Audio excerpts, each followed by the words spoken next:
buffalo carp, man. Nice rat fish. Oh yeah, baby. Can't screw it up. No. Click. That was awesome. I saw it bust shad. Threw my deep crank in there. Boom! She smashed it. Alright guys, welcome to my YouTube channel. My name is Gail Ratcliffe. Some people know me as Carp Hugger. I'm the owner of Burrito Baits. That's why I got a bunch of swim baits back here. But also it looks kind of nice. You know, you got to throw something back there. So I put a bunch of swim baits back here. But this isn't going to be a swim bait specific show necessarily. I will talk about that. But really what I want to talk about is just general fishing and more technical aspects of it. Most of the time it's going to be my opinions and my approach to catching fish. Everybody does it different. Everybody has different ways they do things. There's really hardly anything that's actually wrong as long as you're catching fish. More technical things is what I'm interested in. You know, because a lot of times you watch videos and guys that catch fish and they don't really go into depth like what were you targeting in order to get that bite? How did you get that fish to react? A lot of that stuff gets glossed over. So I'm going to really kind of dive in and talk about some of that stuff. So this is week 1, right? And what we're going to talk about is something that's really something that I do all the time, and I rarely see anybody do this. That's why this is the first episode, because we're going to be talking about fishing offshore structure. And I know you're thinking, oh, well, I don't have a boat. Oh, I don't have a depth finder on my, kayak or whatever, so this doesn't apply to me. This does apply to you because this is actually about accessing that stuff 40, 50, 60, 70, 80, 90, 100 yards from shore. So I actually do fish that stuff. If you got a 2-ounce sinker and the wind to your back and the right bait on there, you can hit 100 yards and you can access stuff that nobody else is touching. So I fish a lot of urban ponds and reservoirs and things. I live in Indianapolis, and there's stuff that nobody touches but me. There are rock piles and log piles and like road beds and flats and ridges and things out 60, 70 yards out from shore, creek channels, nobody touches but me. Because nobody's casting far enough. Nobody's presenting the right baits. So that's what this episode's about.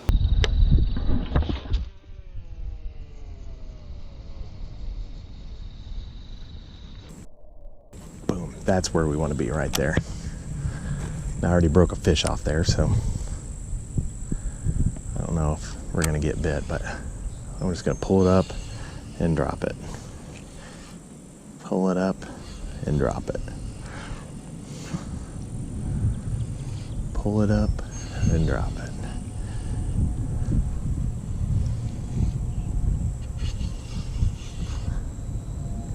That's that hard bottom. I'm in the right spot. There's one.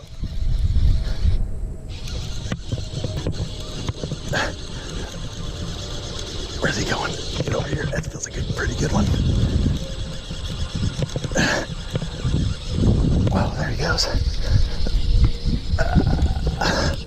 The problem is we got a lot of grass and stuff here. Get that hook out of there. It's not bad. That's a good 3 pounds, 3.5 maybe. Okay guys, so if you see in the video, I'm using this guy right here.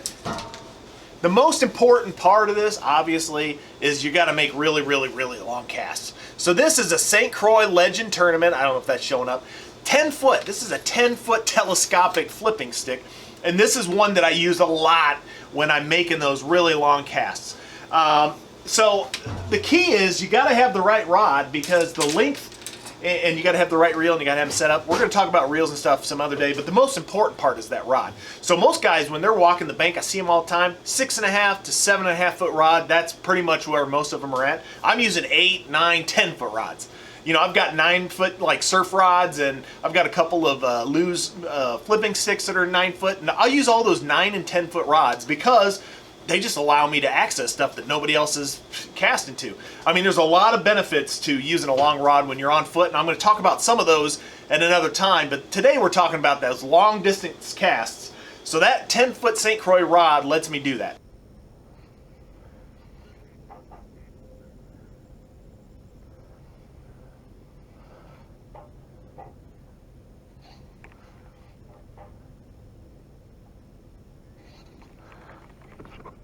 There's one.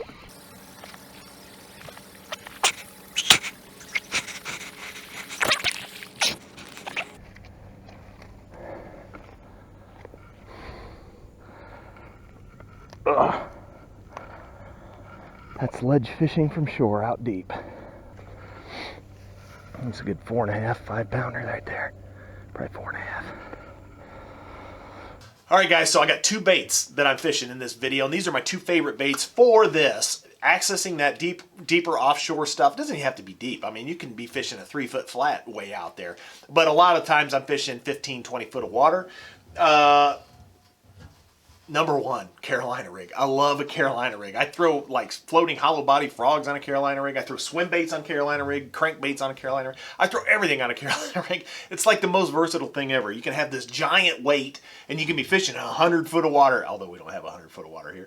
And you can have a tiny little finesse bait on there. And I mean, or you can have it the other way, a giant bait and a little tiny weight on there. And you can you can have long leaders, short leaders. There's so many things you can do with a Carolina rig. It's endless. It's probably the most versatile thing ever. So I use two different sinkers. I got an 1.5 ounce walking sinker, usually what I throw, if that's like chunk rock, and sometimes I'll go up to 2 ounce egg sinker if it's like wood and grass. But I'll have an assortment of sinkers, 1 ounce to 2 ounces, usually in that range, and I'll mix it up. If I'm getting hung up too much, then I'll go down in size. If I'm not casting far enough, I'll go up in size. And so you really got to play with that. So have an assortment of sinkers with you. And then the number two thing about the Carolina rig is the baits that you put on there. So a lot of guys think in their mind, oh, big bait, big fish. I'm going to have a 10-inch worm and I'll throw it out there and I'm going to catch the giant. But the thing is, if you can't put it there, you can't put it where you need to put it, it's not going to do you any good. So I've caught more big fish on this 4-inch Zoom worm or lizard and the Zoom little critter crawl than I have any 10-inch worm, because I can put it places where I can't. This thing will cast absolutely like crazy, crazy far. You know, and this is a double wide beaver. This isn't going to cast as far. A lot of people see this and think, oh, that's a chunky, heavy piece of plastic. I'll be able to throw that really far. On a Carolina rig, no. If you've got this little Zoom, this thing is so like aerodynamic that hardly has any wind resistance. You can bomb this thing. So you got to have an assortment of baits also. You know, the smaller, more slender baits like the 4-inch power worm, Zoom little critter crawl, and this thing. I mean, you can bomb those things, you know, but sometimes they want a little bit bigger meal or whatever, and so you got to maybe have a bigger bait like like a beaver style bait or a bigger worm or whatever. So have an assortment of baits, different sizes, okay? Don't just think, oh, I'm going to take this big bait out there. Big bait, big fish. You gotta have an assortment of sizes, because you might not be able to hit your spots if your bait's too big. So that's very important. So usually what I also have when I'm hooking those baits up, and I use these twist lock hooks. That's a third component to my Carolina rig.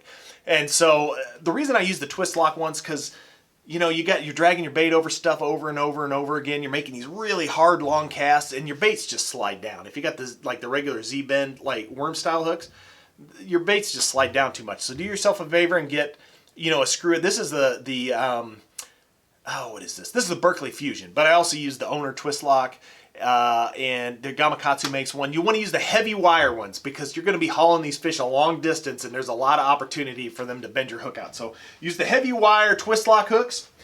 And that's my Carolina rig setup. Usually I just put a swivel on there and that's it. I don't use the beads and the clackers and all that, because I don't want to draw any attention to my sinker, okay? That's the thing. And I'll do a Carolina rig video later, because I do that all the time.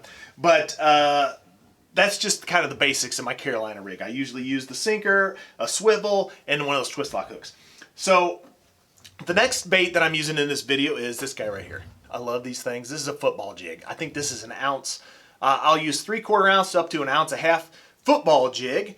I typically use the lighter wire ones for this long distance stuff.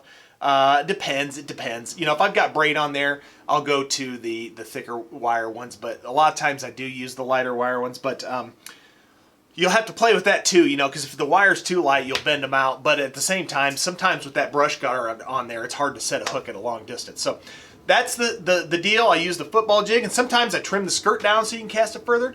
And it's the same deal as a Carolina rig. If you have a big, bulky trailer on here, you're not going to be able to cast it nearly as far. If you have a little tiny, you know, like a little tiny slender trailer on there, like the, what do they call it? Man, bear, pig or something. If you have a trailer on there like that, say on a slender, you'll be able to cast it a lot farther.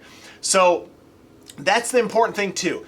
So you got to play with that. You know, you got to have an assortment of things. Do I want the big trailer to get the, you know, the attention from the fish? Maybe the water's dirtier, maybe they're not out as far, or maybe that's the way to go. Or sometimes you need to make that really long cast and you're just gonna have to go down to a smaller trailer so you can get your bait where it needs to be. So that's the other one, the football jig.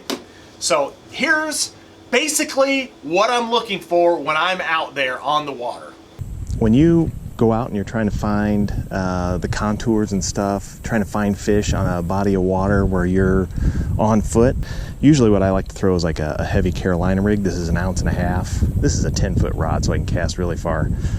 A heavy jig works really good. Something that falls really deep that you can count down is the best way to kind of figure out where those contours and where that structure and those obstacles and all those things are in your body of water. So I'm going to throw this Carolina rig out here. I'm going to show you real quick how to kind of dissect this. So I just bomb it out there, and that's pretty much straight out. 1, 2, 3, 4. So it took 4 seconds for that 1.5 ounce sinker to hit the bottom where I'm at. So now I'm going to go over this way. So I just cast it to the right. Probably can't see that. 1, 2, 3, 4, 5, 6, 7, 8, 9. So now I know from there to there, there's some kind of contour. And once you find those contours, okay, you go around, you cast the lake, you find contours. Then you try to find the hard bottom on them. Okay, if you can find hard bottom on those contours, like there's hard bottom right there, then you just keep fishing that area until you get bit. And when you get bit, you know, try to, you know, if let's say I cast it out there, counted down to 9, found hard bottom, and got bit, that's your number. You're looking for 9. That's the depth where those fish are probably going to be holding anywhere you can find structure. Feels like I'm on a piece of wood maybe.